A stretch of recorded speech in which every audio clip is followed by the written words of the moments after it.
Greetings, everyone. My name is Bridget Cabrera, she, her, hers, and I'm the Executive Director of Methodist Federation for Social Action. Now, MFSA has been around for over 100 years. We're a faith-based policy and organizing network, and our mission is to mobilize, lead, and sustain a justice-seeking United Methodist movement, energizing people to be agents of God's justice, peace, and reconciliation. And we're so thankful to be co-hosting this series of webinars with our partners, United Methodist for Kairos Response. As in all of our webinars and gatherings, please join me as we acknowledge this land and the many lands that we are all joining this call from, its history and all of the being seen and unseen, known and unknown. As we step into this work on this land, most of us as uninvited guests, we offer this work in the spirit of reparation, devoting ourselves to justice as we strive to uplift the legacy of this place and all of these places. We invite you to acknowledge the indigenous land of where you are joining from and type that in the chat.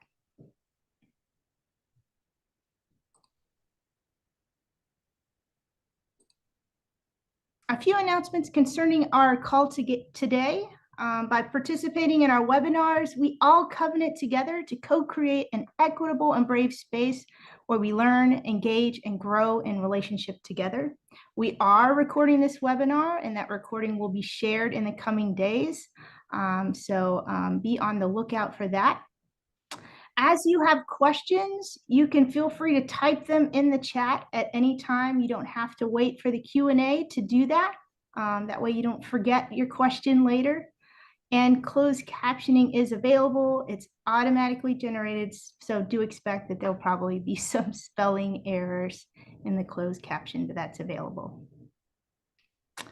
United Methodist for Kairos Response is an international justice movement of United Methodist laity and clergy responding to the Kairos Palestine document and the ongoing work of Kairos Palestine and Global Kairos for Justice. They educate and mobilize advocacy for Palestinian rights within our denomination and beyond, striving for the goal of freedom, justice, and equity for all of the people of the Holy Land. Our moderator for today is the Reverend Dr. Susan Henry Crow. Susan is the recently retired General Secretary of United Methodist General Board of Church and Society. Previously, she was the Dean of the Chapel and Religious Life at Emory University for 22 years. For more than 10 years, Henry Crow served as ecumenical collaborator with the World Council of Churches. She has also served for 16 years in the United Methodist Judicial Council, where she was the first woman to be elected president. She's an elder in the South Carolina Annual Conference. We welcome Susan as our moderator. Thank you, Bridget. I'd like to welcome you all and say thank you to Kairos and also to MFSA for this extraordinary opportunity for us to come together to talk about Methodists in Palestine in a time of war. It's a very serious topic. I know that we all have deep commitments and concerns and differences of opinions. And this is a time both to listen and to share our questions. I'd like to begin, before I introduce our panelists, with a voice of a poet that you may know, Naomi Shihab Nye. We have read her for a long time, and she is a Palestinian American, and here is a poem entitled Blood. A true Arab knows how to catch a fly in his hands, my father would say, and he'd prove it, cupping the buzzer instantly while the host was the swatter stared. In the spring, our palms peeled like snakes. True Arabs believed a watermelon could heal 50 ways. I changed these to fit the occasion. Years before, a girl knocked, wanted to see an Arab. I said, we don't have one. After that, my father told me who he was. Shihab, shooting star, a good name borrowed from the sky. Once I said, when we die, we give it back. He said, that's what a true Arab would say. Today, the headlines clot in my blood. A little Palestinian dangles a truck on the front page. Homeless fig, this tragedy with a terrible root is too big for us. What flag can we wave? I wave the flag of stone and seed, table mat stitched in blue. I call my father and we talk around the news. Is it too much for him? Neither of his two languages can reach it. I drive into the country to find sheep and cows to plead in the air. Who calls anyone civilized? Where can the crying heart graze? What does a true Arab do now?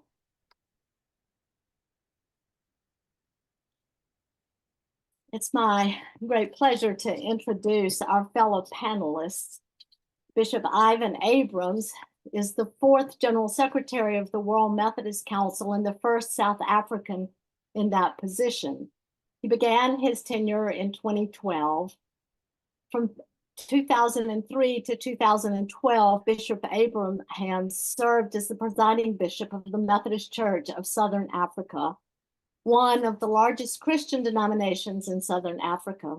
During that time, he provided prophetic leadership and direction, which we all remember and know, including the successful completion of the Seth Mokitmi Methodist Seminary. Bishop Abrahams is well-versed in casting vision, providing spiritual and strategic leadership, developing policies and procedures in line with values, goals, and the mission of the church to achieve its vision. A renowned ecumenist and advocate for social justice, Bishop Abrahams is active in various fora, including the All-African Conference of Churches and the Central Committee of the World Council of Churches. He is married to Esme Abrahams, who's the General Hospital Manager and CEO of Netcare Garden City Hospital in Johannesburg. Together, they have 3 children and 4 grandchildren.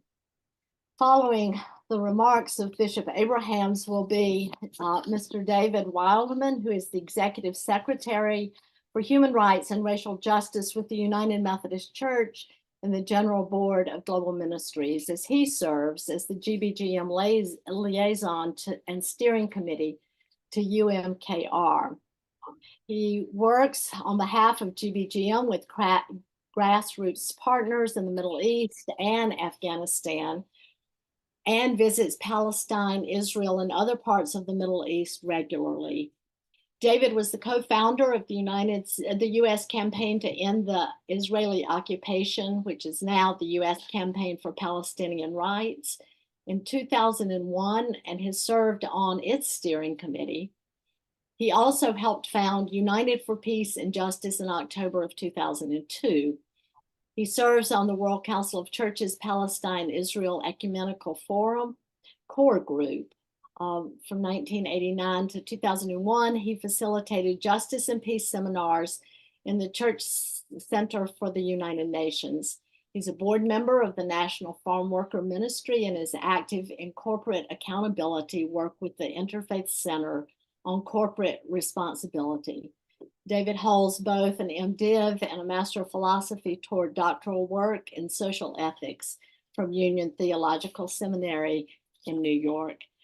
We are very appreciative to both of you for your insights and the things that you learned on your recent trip and the way that you give witness to this very critical work on behalf of Methodists around the world.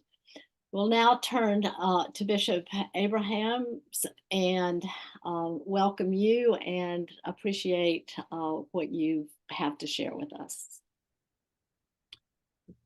Thank you very much, moderator, for this opportunity to reflect on our recent visit to Palestine. My life has been shaped on the anvil of the struggle against apartheid in South Africa. And during my recent visit to Palestine, one of the things that flashed on my memory again and again was Thomas Hardy's remark when he says, "Peace on earth, we sing it, and pay 1,000,000 priests to bring it. But after 2,000 years of mass, we've got as far as poison gas." Thomas Hardy is cynical and very critical of the church. In his Christmas message preached at the Lutheran Church in Bethlehem, Reverend Munter Isaac challenged us to look into the mirror and to ask, where was I when Gaza was going through genocide? Last year, in December, a group of Christian leaders in South Africa heard the call from our sisters and brothers in Palestine when they said, and I quote from the text that were sent to us, where they said, "Please don't write any more statements and prayers. Come and stand by us this Christmas." We decided that Christmas can only have any meaning for us if we heed the call from our sisters and brothers in Palestine, and if we go and stand in solidarity with them. We also felt very strongly that we needed to break the silence, that we could not be complicit, that it was our moral obligation and a biblical imperative to go and to stand by those who were victims and injustice. It also seemed to us that the international community had failed the Palestinians and that we needed to stand on the right side of history when it comes to the Palestinian issue or crisis. My colleague David, who was with us, will share more or in detail, but we met with the religious leaders, both Christian and Muslim, and we heard their stories. We met with civil society members, with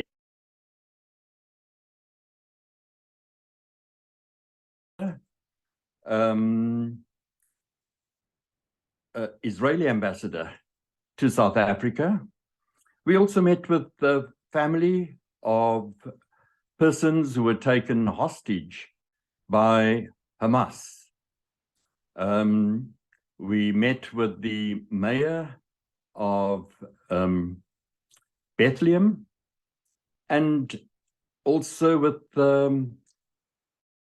children who were taken to Amman by special dispensation. These were children who needed oncology facilities, and that was facilitated by the King of Jordan. We were warmly received by everyone who again and again thanked us for coming. They said that the Magi brought frankincense, gold, and myrrh, but that we brought the most valuable gift, and that is of ourselves.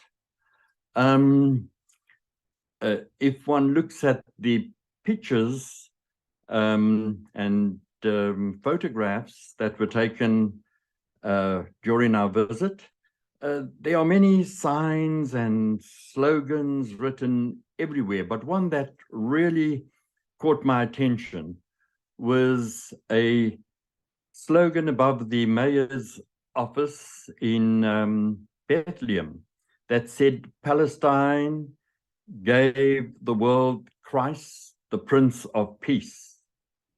Give Palestine peace and justice." Again, I will not go into the stories that we heard. We heard stories of hunger, of frustration, of humiliation. The word genocide was freely used. The word ethnic cleansing was used by many. Others spoke about how scripture is weaponized. And there was a call from everybody for a ceasefire. And when the group from South Africa got back, we briefed the Minister of International Relations and her team about our visit. We committed to amplify the voices of Palestinians. We committed ourselves to intensify the call for a ceasefire, and we also committed to host a major conference in South Africa in May of this year that will focus on apartheid and Israel and the way ahead. We also heard folks very often speaking about terror groups and terrorism. And I just want to conclude by saying that someone who has become a global icon, Nelson Mandela, was once labeled a terrorist by most of the Western media. And today he is a global icon, and as a person who used soft power to bring about peace and reconciliation in South Africa. And again, to say that there's a big difference between a terrorist and a people who are fighting for freedom, for justice, and for human dignity. And we were reminded again and again that we must relook at our language. Who are the real hostages? Palestinians tell us that they've been held hostage for 75 years. Let me stop there, and I will gladly field any questions. Thank you. Thank you so much, Bishop. Your witness and your presence, not only on behalf of yourself, but on behalf of all of us, is very important, and we thank you so very much. Let's turn now to David, who was, I believe, your companion on that trip. Yeah, thanks, Susan, and thanks, Bishop Ivan, and thanks all for the chance to share a little bit about our delegation. I'll try and add to what Ivan has shared already. And I've had the blessing of traveling with Bishop Ivan several times to Gaza as well.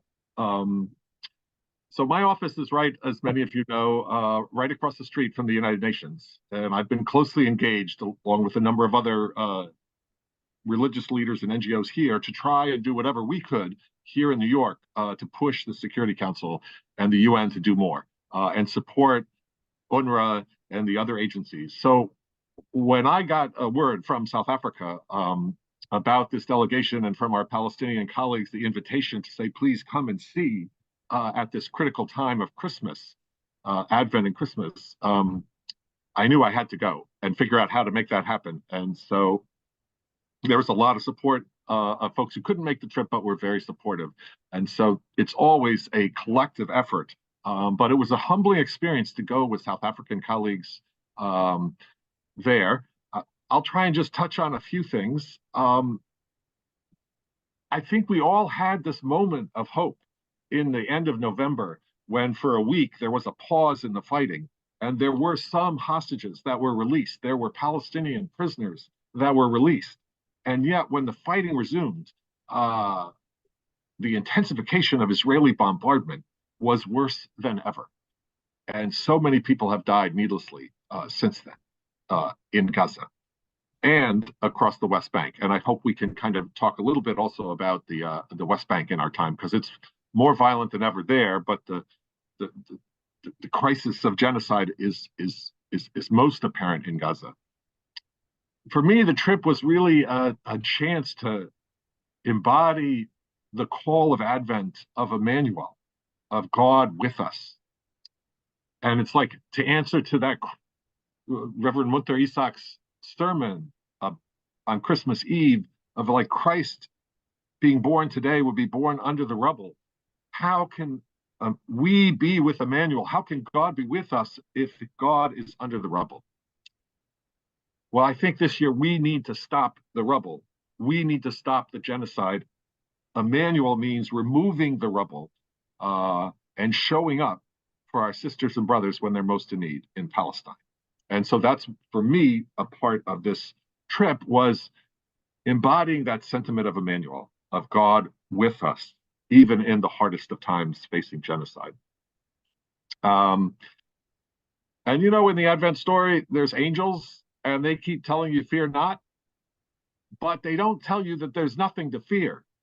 And I think that was an important aspect of how we approach this solidarity mission, to connect with our Palestinian sisters and brothers and with the Israeli human rights groups, and visit with the hostage families in Tel Aviv, was to take heed to the angels of fearing not at this time when people are threatened, when Palestinian citizens of Israel are being arrested for posting on social media that they're concerned about people in Gaza, where students on campuses across the United States and in other countries are being vilified and demonized because they're lifting up signs for a free Palestine and release of the hostages. And so I think in that context, we need to listen again to the angels to say, fear not. And the response of the shepherds, of the wise ones, was, let's go and see. So this trip was very much about that. And I know many on the call have gone and seen before. 5 years ago, in December of 2018, I was in Gaza visiting partners and projects. And one of the places I visited that we've supported for many years is a mother-child health clinic in the Shujaya refugee camp area in the north. And it's an amazing clinic that does amazing work with lots and lots of kids under 5. And the doctors there reported that some 30% of the children suffered from anemia in 2018. I've had the occasion to suffer repeatedly from anemia myself. So I know the lack of energy, the struggle just to get up and get through the day. That was when things were supposedly normal in Gaza. Now, it's only worse. When there's not food, there's not medicines, there's no access to hospitals. Many of the hospitals, most of them, are closed. And the ones open are only partially functioning. And so I lift that up to say that the Palestinians in Gaza have been suffering for a long, long time, and over half of the population are children. And the world has really abandoned them. So that's why we went, was to sort of express our needs. 1 year ago, we were in Gaza in October of 2022. We visited vocational training centers. We visited a trauma healing center for young girls and teenage girls that had been through trauma of bombardment and the multiple wars that Gaza has faced. We visited the Greek Orthodox Church and also the Catholic Church there. We visited El Ali Hospital, and every single one of those places has been bombed and either badly damaged or completely destroyed. I think 100% of the people that we met a year ago are homeless now. Their homes having been damaged or completely destroyed. Some of them are dead.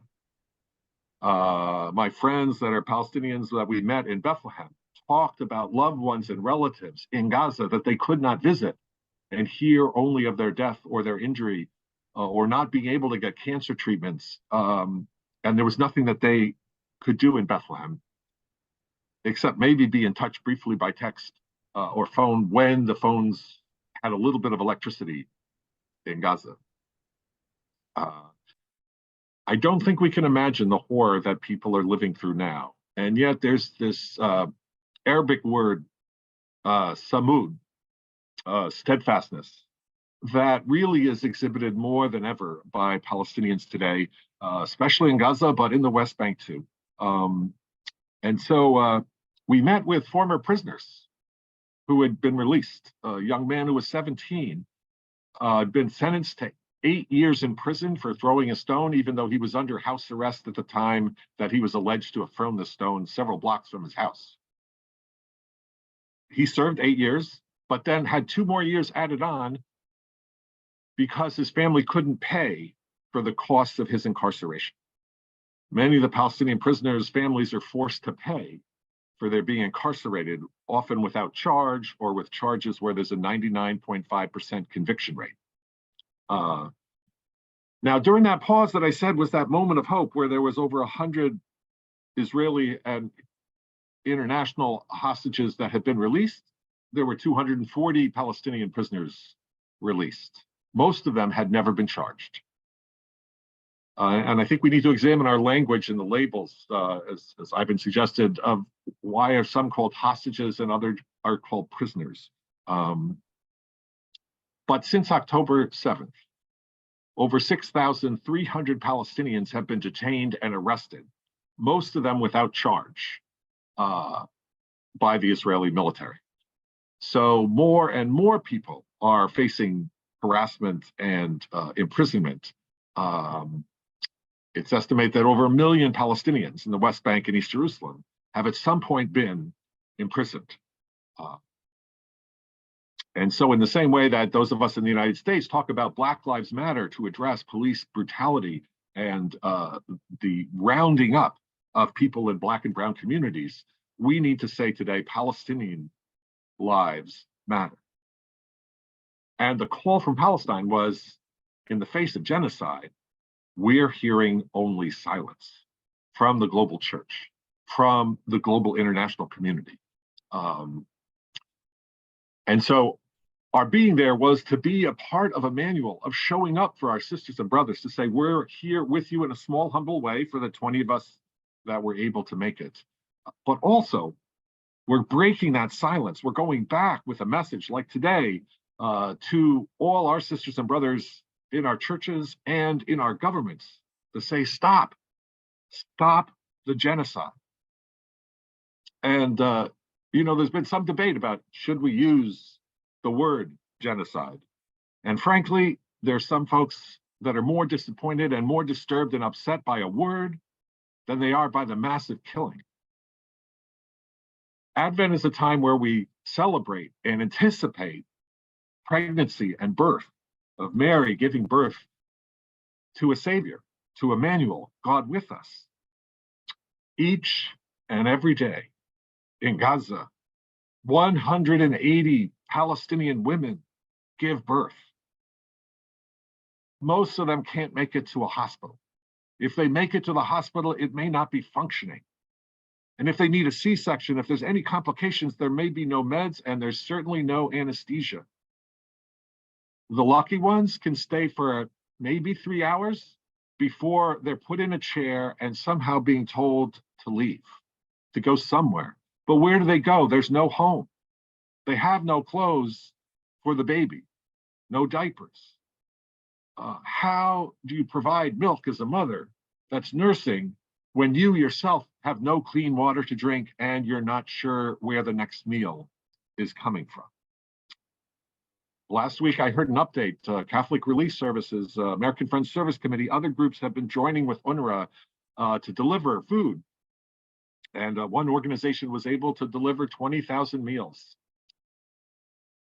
And I thought about it, and 2.3 million Palestinians in Gaza, if they are able to get 3 meals a day, which should be their right, which should be what's considered normal, that's 6.9 million meals a day. And humanitarian organizations are able to deliver 20,000 meals or 50,000 meals. That's not even a drop in a bucket for the needs of an entire community where half of the people there are children. Now, we met with the Palestinian prisoners.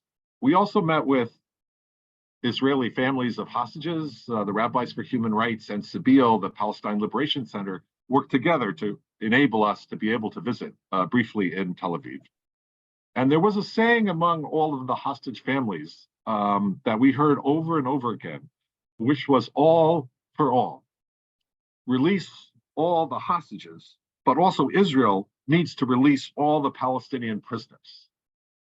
And so I suddenly heard the biblical mandate, the call over and over in scripture saying, release all the captives, was a message that speaks to us today and that we need to embody in our demands, that all the hostages be released and that all the Palestinians held without charge, with charge, be released as well. To be able to meet with folks, with South Africans who themselves had been tortured and detained and imprisoned, was a very powerful moment to realize that the suffering in the work for justice is often hidden. We don't see it when we meet with somebody. And so it was a very moving moment to see how important it was to connect with folks that had come out and said, you know, we can't let our sisters and brothers remain isolated and silenced in prison. So we need to work more than ever. And the ones that were able to be released was when there was a ceasefire, which is why a ceasefire is so urgent right now. Now, when we were in Bethlehem during Christmas, the streets were empty. The Church of the Nativity was empty. In Jerusalem, the Church of the Holy Sepulchre was empty. So empty, in fact, that they were doing renovations in there because they had little equipment and stuff that they could do some renovations because there were no people there. It's estimated something like 60% unemployment today in Bethlehem because how heavily it depends on tourism. In Bethlehem and Jerusalem, we walked past hotels that were completely closed. There was no business. So there'd be plenty of room this year if Jesus were to come to Jerusalem or Bethlehem in the inn. But sadly, that's being denied by all the checkpoints. Palestinians can't get safely from Bethlehem to Ramallah, which are both on the West Bank, let alone go to Jerusalem. And so the checkpoints, the closures, the settlers that are shooting, I have a friend who shared that his grandson, who's 7, announced that he's not going to school. And his parents said, well, you know, you should, no, you need to go to school. And then he went to his grandparents and said, my parents don't like me. They don't love me anymore. And so he talked a little further. And the reason why was because the road that he had to go on to get to his school was where there were settlers that regularly shot at Palestinian cars. And so he was afraid that going to school meant going to a place where you could get shot. That's a small story of what's happening to children across the West Bank, let alone the children in Gaza, of the suffering and loss that they face. Now, when this trip happened, and I knew there was quite a few folks from South Africa, I was like, I'm a Christian living in the heart of the empire. We have to have someone from the US go. And I and my family, Karen and our children, were able to negotiate. So this was a team and a family effort for me to change my schedule as for everyone on the delegation. And so I want to share a little bit about like, what's the message from the wise ones? I don't know if I'm wise, but like we're returning another way to talk to our governments. What is the message? And I'd like to lift up Martin Luther King. It's still the month of his birthday, when we recognize him and at least listen to his words again. A year before he was assassinated, King made a speech at Riverside Church here in New York City on Beyond Vietnam, and came out publicly against the Vietnam War. It was a powerful, powerful speech, and I'd urge folks to read that if you can. He said something in there, though, that I want to challenge us with today, and hopefully we can get into this in the questions. And he said that the Vietnam War is but a symptom of a larger malady in the US spirit, and I would say today in the global spirit, of militarism, of racism, and of materialism, of corporate greed, of all the many war companies that are profiting from this ongoing genocide. And so today, I want to say what I took away from this delegation,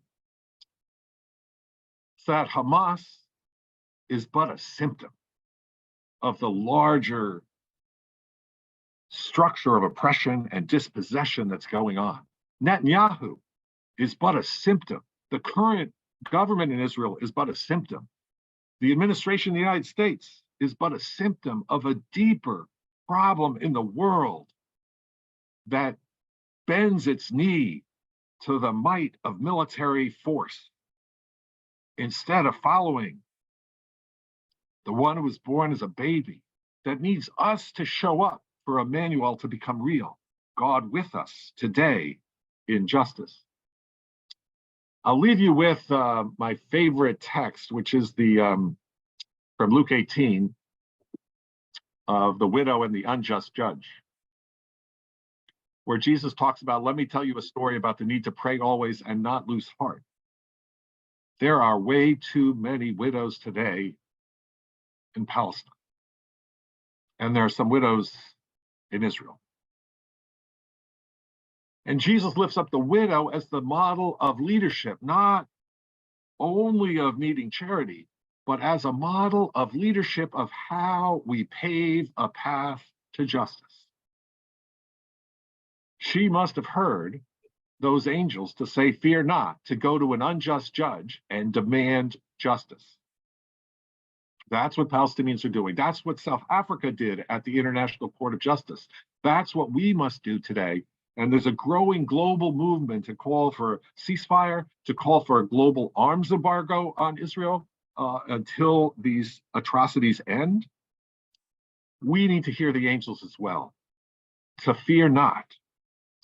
But the widow did not do it alone, and we're not sure if she ever changed the unjust judge's mind, but she certainly changed his behavior. I think that if folks who visited Jerusalem and know about Damascus Gate, the different gates to Jerusalem, the judges would sit in judgment at the gate. That's where Amos says, establish justice at the gate. So it was a public place. I think as each time that widow came demanding justice, there were more people in the crowd who heard an angel saying, fear not, join us, and joined her demand for justice. It didn't work at first. It didn't work the second or the third or the fifth or 10th time, but it will work. And so today, I think the challenge from our delegation was not just our delegation, the 20 of us that were there, not just the people that we met with, but we're part of a global crowd that are listening to the angels saying, "Fear not, and let us join the Palestinian widows demanding justice now in Palestine." Thank you. Thank you so much. We appreciate you turning to preaching. As we have a lot of questions, and I will offer those. I want to lead with a question, sort of picking up on what you said, David, about pave a path to justice. And I'd like to ask Bishop Ivan if he would say just a little bit more about the International Court ruling and what that means. Well, I think that the International Court ruling is important in terms of the morality and in terms of justice. And we thank the South African government who had the courage to bring this case of plausible genocide to the International Court of Justice. I'm personally a bit disappointed that the court did not call for a ceasefire. And it is also very, very interesting how some of the media says that this is a victory for Israel, that the court did not call for a ceasefire. And for me personally, this is about international justice and morality. Thank you. Oh, no, Sorry. Susan, can I just add 2 cents on the Sure. on the IC? Because I was just at a committee meeting over at the UN this morning, and the ambassador from South Africa spoke there, and she also mentioned the disappointment around the ceasefire, but also that all the provisions that the court did mandate on Israel as a party to the convention on the prevention and as well as punishment of the crime of genocide could not happen without a ceasefire. So it was like just the terminology. But she also said that urged other states to join in appeals to supporting the court for further actions. And that includes turning to the Security Council, that there's a report back in a month. But I also want to say that, like, in some ways, I think it's a call for a unilateral ceasefire, that Israel as a party to the convention needs to act now, no matter what, not with negotiations, but act now on the orders from the court that South Africa called for to stop all military action, to enable complete humanitarian access across Gaza. And they're certainly not doing that yet. So I think that there's some very strong things, but it's only as strong as member states and civil society, the rest of us, are willing to make it real. Thank you. A question that's been asked several times is a little bit more explanation about UNRWA and the meaning of that. We know that it was a small number of people that were accused, but maybe if both of you would comment on that, it would be helpful. Starting with you, David. Sure. It is beyond ironic that within 24 hours of the ICJ, the International Court of Justice, is issuing a ruling that is a mandatory one to be enforced by all member states that have signed the convention. It's 153 members. That there are allegations that surface that lead to collective punishment, that so far 13 governments have imposed collective punishment on an entire organization of over 30,000 staff and on several million recipients of school children, of folks that go to UNRWA healthcare facilities, without any due process yet. Now, the allegations are quite serious, but they're not new in terms of Israel's government vilifying UNRWA. And I think we need to understand that this is part of a larger strategy of undercutting the UN as a whole and questioning it. And so I think we need to stand. I give a shout out to Norway, the government of Norway, as well as the Norwegian Refugee Council and others that have stood up and say, Indonesia just this morning said they are paying their entire yearly contribution to UNRWA in the month of February. Now, the US didn't have to do this. Their next payment is scheduled for UNRWA in June. They didn't have to, they could have quietly said, look, what's with these allegations? Let's support an investigation. But instead, they publicly vilify an entire, and this is why I say we have to call it collective punishment, and we have to challenge the US government, because Congress, for those of us in the US Congress often has hearings and efforts to cut all funding to UNRWA, and it happened in the previous administration, and to vilify and demonize people who are working 24/7 under bombardment. So it's an outrage. Thank you. Bishop Ivan, can you make any comments? And, I just want to emphasize again that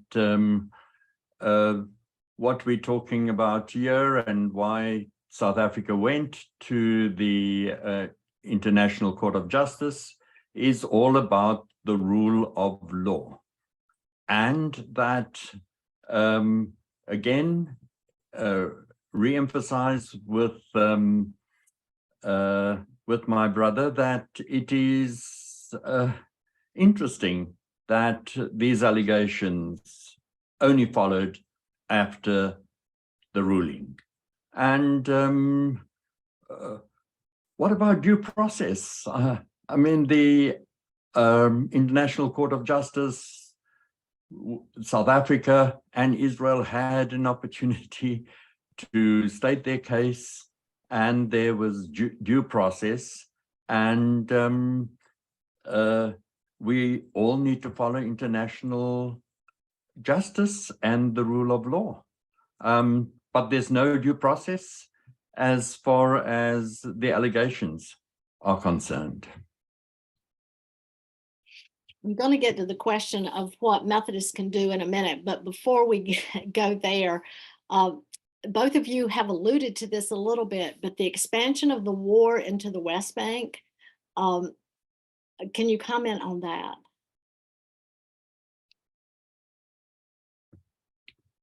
Well, something that David and I did not mention is the on Christmas Day, there was bombing in certain parts of Bethlehem. We had just left before the bombing, and there's still continuous detentions and brutality in other parts of the West Bank, Ramallah, Jenin, and so we can mention all the places where Palestinians are not safe. And David, the number that you mentioned of arrests is huge. It's huge. Mm-hmm.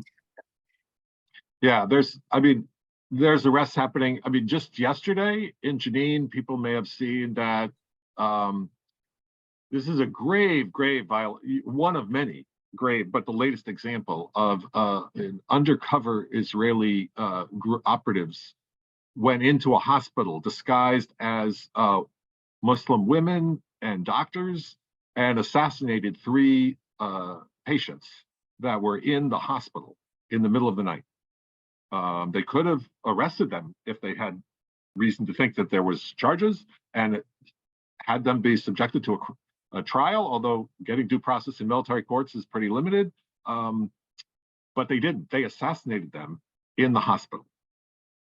There are nightly raids in Jenin, Tulkarm, Nablus, Ramallah. So the war is more violent. The military occupation, the dispossession is ongoing. The settlers feel they've been given free rein. About the only thing the US government has done that shows some measure of acknowledgement of caution in their behavior, as opposed to sort of rhetoric where they claim to care about civilians, is to refuse to allow a shipment of small arms, of rifles and machine guns to that would go to the settlers, because the Israeli government wants to further arm settlers to act with impunity across the West Bank. There are already Bedouin villages and small villages in the Area C area, in the rural areas of the West Bank, that have been ethnically cleansed, 100%, 50 people, 100 people, all the families have just up and moved because there's so much harassment and violence that they've been facing already. They were like, we can't live here. So the ethnic cleansing in the West Bank is continuing and expanding because it's been going on for years, over 50 years. So I think it's just, we need to always put this in a historical context, that the settlers have been, even on the whole time of Oslo, the settlers were growing and taking more land in Hebron, in East Jerusalem, and across the West Bank. There are a number of questions. And I'll just say one last thing is that every Palestinian we met with in Bethlehem and Jerusalem has said, we're next. We're watching what's happening in Gaza, but we're next. And that's a troubling, troubling message. It is. You've both spoken about ceasefire, ceasefire, ceasefire. If you were to give us guidance about what Methodists and people of faith need to unite around, and pastors need to talk about, and congregations need to gather around, what would you say, beginning with Bishop Ivan? I think the first thing that we need to be very sensitive to is the weaponizing of Scripture. We saw that very clearly in South Africa, where Scripture is used to legitimate certain causes. And in this case, there is a growing Christian Zionism, where the Bible is used to legitimate and to condone what is happening at the moment, that Israel is the chosen people, and this form of Zionism need to be rejected. Also, I think we need to return to the Kairos document that speaks about state and church theology and prophetic theology, and that we need to stand on the side of those who bring a prophetic voice to the situation in Palestine, Israel. And very often that is not an easy and comfortable task. I believe that peace building can be messy at times. And if we really say that we stand on the side of peace and on justice, we need to roll up our sleeves and sometimes get our hands dirty. David, do you want to add anything? Sure, a couple of things. Yeah, thank you, Bishop Ivan. On the Kairos Palestine is just, yeah, this is a document to the world. I mean, it is really a gift Palestinian Christians have given to the world. And I think we can still go to it and learn from it and take it to heart. I would add a couple of things. One is a ceasefire now. And I think that basically we should shift. There's a propaganda war going on. All wars, but this war in particular, always happen on at least two levels. There's the war on the ground. And I think we've tried to share a little of the suffering of what's happening in Gaza, the fears and suffering in the West Bank. There's also a propaganda war about what's the spin that's put on what's happening. And we need to challenge and fight that propaganda war in the mainstream media, in our respective contexts, national contexts, and reject some of the language that's just atrocious. This is not a war of Israel versus Hamas. It's not even a war of Israel and Gaza. This is a war of Israel against Palestine. It's a genocide. And if we don't get caught up, I mean, I think, I don't know if it's been dropped in the chat yet, but there's a powerful quote from the United Methodist Church Social Principles that we've had for a number of years, since I think at least 2012 or 2008, I think maybe. Anyways, but the church regards the practice and the commission of genocide, war crimes, crimes against humanity, and aggression as infamous and atrocious evils. Notice it doesn't say, well, we need to sort, if it's war crimes, one thing, if it's crimes against humanity, another thing, if it's genocide. No, these are all egregious and must stop. And they must be unconditionally prohibited by all governments and shall never be tolerated by the church. We have our marching orders that this has to stop. So what can we do?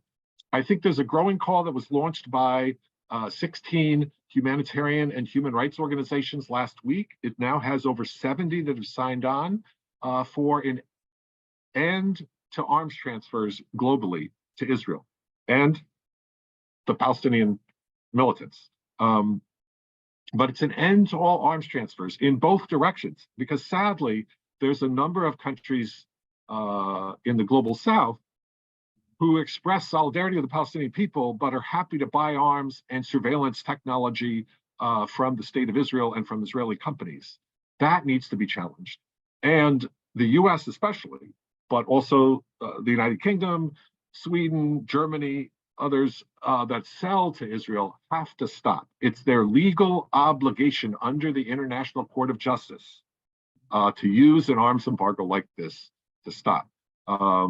We need to support the International Criminal Court, the Court of Justice, in its ruling and its proceedings, and lend weight to that to enforce it. Then I'd say we can also look at diplomatic sanctions, and something that many on the call I know and many in the churches have been doing for a long time is boycott, divestment, and sanctions as non-violent acts of love to stop the harm that's being done, of the genocide, of the dispossession and displacement of the Nakba, the catastrophe that Palestinians are facing yet again. And I think if we join with our Palestinian sisters and brothers, if we join with rabbis for ceasefire now, there are many, many groups around the world. All of the actions of civil disobedience, of statements, of letters, of calls to governments have not ended the genocide yet, but they've made a powerful mobile movement. The power makers are listening, but they've not yet heeded and changed their behavior. And that's what we need to do, like the widow long ago. Our time has come to a close, and I want to thank you both and to say that I think you're right, that we are standing together as people of faith. There's so much more to do, but we're very grateful to the Church of Southern Africa for taking it forward to the International Court of Justice, because it does give us a way to continue to support that. There are ways to give in the United Methodist Church, which I will not go into all of that right now, but there are ways that you can, we can stand together with people of faith around the world and continue to raise our voices and make our commitments and to teach and to not weaponize scripture. So there is much that we can do. And I think your witness from all of you who came together on this call today is a very strong statement about the commitments that we have. So thank you all for being here. I'll turn it back over to Bridget now for closing remarks.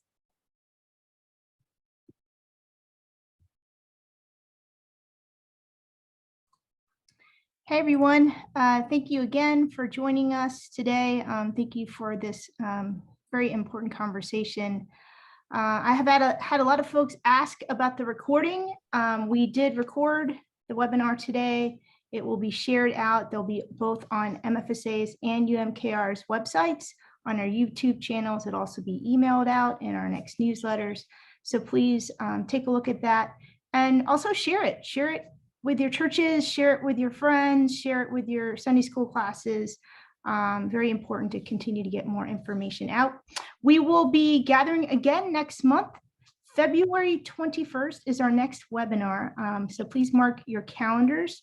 It will be at 2 p.m. Eastern, and there'll be more information in terms of how to sign up, but we'll be focusing on legislative priorities for General Conference on Palestine and Israel.